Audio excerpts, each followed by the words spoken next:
7 जून की वो रात जब एक 9 साल के बच्चे ने अपनी माँ का भयानक चेहरा देख लिया। उसने देख लिया कि कैसे उसकी अपनी माँ उसके पिता को अपनी आंखों के सामने तड़पता हुआ देख रही है।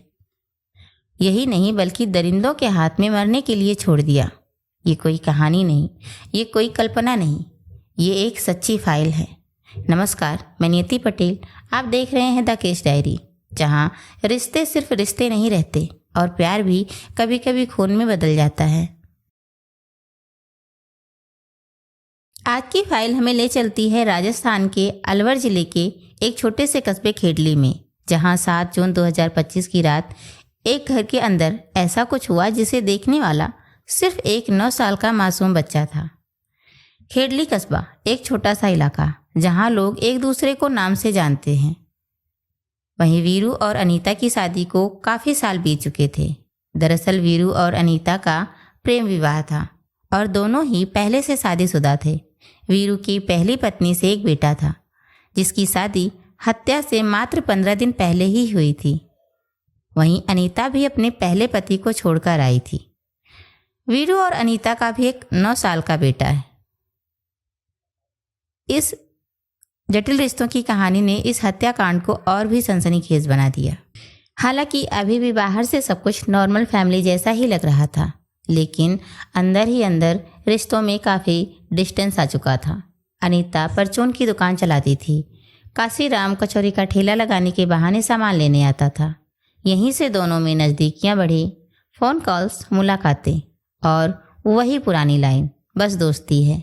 लेकिन ये दोस्ती धीरे धीरे डेंजर रिलेशनशिप में बदल चुका था और इस रिश्ते का शक वीरू को भी हो गया।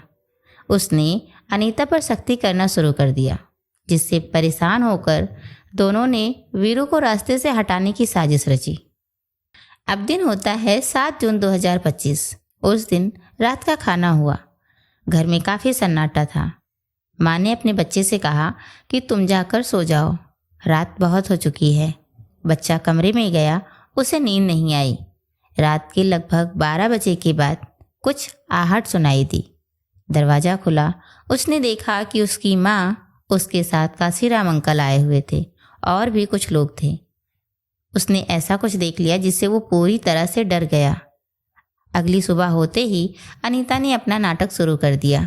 रोने चिल्लाने लगी। आस पड़ोस में बताया कि अचानक रात में तबीयत खराब हो गई। वीरू अब नहीं रहे। पहली नज़र में नेचुरल डेथ जैसा बताया गया, लेकिन बॉडी पर चोट के निशान, गले पर मार्क्स, टूटे हुए दांत, ये सब मिलकर कुछ और ही कह रहे थे। पोस्टमार्टम में हत्या की पुष्टि हुई। वीरू के भाई गब्बर ने पुलिस में कंप्लेंट दर्ज कराई। पुलिस जब वहां आती है तो उनका ध्यान सबसे पहले बच्चे पर गया। बच्चा चुप था, वो डरा हुआ था। धीरे धीरे उससे बात की गई।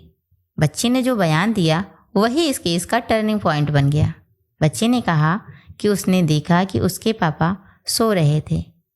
कुछ लोग आए और उन्हें दबोच लिया गया, उनका गला दबा दिया।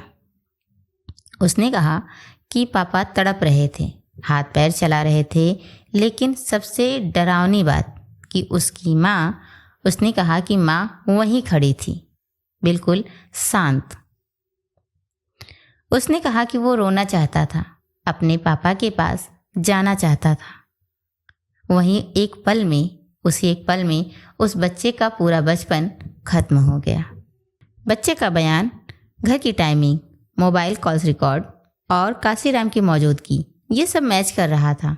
यही नहीं, कठुमर सीओ कैलाश चौधरी के नेतृत्व में एसएचओ धीरेन्द्र सिंह और उनकी टीम ने 100 से ज़्यादा सीसीटीवी फुटेज की जांच की। इस सब मेहनत का नतीजा रहा कि पुलिस ने अनीता और उसका लवर काशीराम और एक कॉन्ट्रैक्ट किलर को अरेस्ट कर लिया। बाकी के 3 किलर्स की खोज जारी है।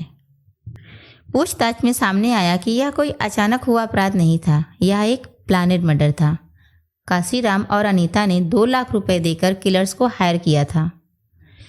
इस मर्डर का मोटिव पति से दूरी, बच्चा और समाज की परवाह न करते हुए प्रेमी के साथ एक नई जिंदगी की चाह, प्यार जो कि रिश्ते जोड़ता है, यहाँ क्राइम का रीजन बन गया।